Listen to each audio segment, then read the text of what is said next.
সুবহানাল্লাহ, আলহামদুলিল্লাহ। আজিনু শেখ এটাই শোনাইতেছিল যে আয় কুফাওয়ালো মুসাফিররা সমঝো, মানে আয় কুফাবাসীরা আমাকে ভাইবো না, মুসাফির ভাইবো না, ভুলায়া কায়ামু, মানে আমাকে ডেকে নিয়ে আসছো, মেহমান বানায় নিয়ে আসছো, নিয়ে আসে কি করছো? রুলায়া কায়ামু, আমাকে কান্দাইছো, বাড়িতে মেহমান বানায় নিয়ে এসে আমাকে কষ্ট দিছো, সাতাইছো। বাচ্চা যে নাক পড়ে শোনাইছে, সেই নাককে যদি আমরা আমার বাংলা ভাষাতে বুঝতাম, হৃদয় ছিঁড়ে যাইত, হৃদয় টুকরো টুকরো হয়ে যেত, আমাদের দিলে আঘাত লাগতো। কিন্তু ভাগ্য দুর্ভাগ্য কি বলছে সে ব্যক্তি? উর্দু দেওয়া পড়ছে, কিন্তু আমরা কিছু উর্দু বুঝি, কিছু বুঝি না। কিন্তু যারা বুঝছে, যারা ভাবছে যে বস্তু কি বললো আর কি শোনাইলো, যে মাথা হযরত ইমাম হুসাইনের কথা বলছে, যে মাথা খোদার বারগাতে ঝুঁকাইছে, সে মাথা কারবালার জমিনে আল্লাহর সামনে নত করছে। আর কারবালার ময়দানের থেকে আর সবেরা দেখছে, ফরশে দেখছে, সব মালায়েকা দেখছে, কিন্তু স্যার সেজদাতে গেছে, কিন্তু সেজদা থেকে সব ফাইতে আর কেউ দেখে নাই।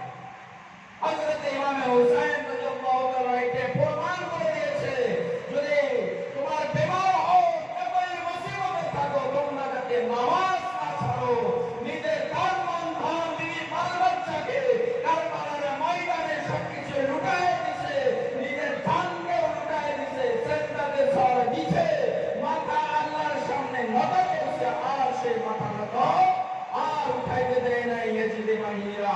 তারাও নামাজ পড়ছে, আমরাও নামাজ পড়ছি, হযরত ইমাম হুসাইনও নামাজ পড়ছে।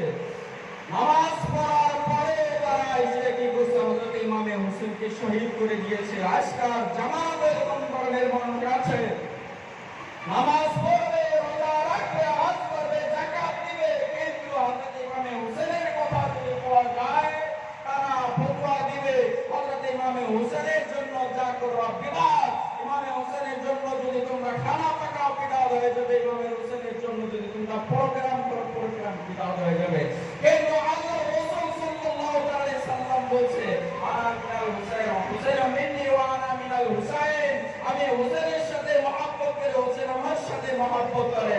আর যারা নাকি ইমাম হুসাইনের সাথে আদাওয়াত রাখলো, দুশমনি রাখলো, আমি নবীর সাথে দুশমনি রাখলো, যে আল্লাহ রাসূলের সাথে দুশমনি রাখে, সেই ব্যক্তি আল্লাহর সাথে দুশমনি রাখলো, তাকে আল্লাহ তাআলা কোনোদিন মাফ করবে না।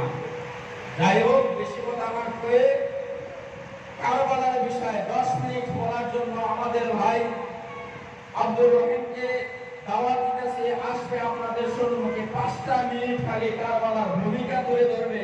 আপনারা ধ্যান দিয়ে শুনবেন, উনি পীর জ্বালাও, সেই জন্য ওনাকে আমরা ডাকতেছি, যাতে ওনার মুখের বাণী আমরা যাতে শুনতে পারি। আসবে, আসার পরে 5টা মিনিট খালি শোনাবে, তারপর আমরা মিলাদ করে খাওয়া লাগবে ইনশাআল্লাহ।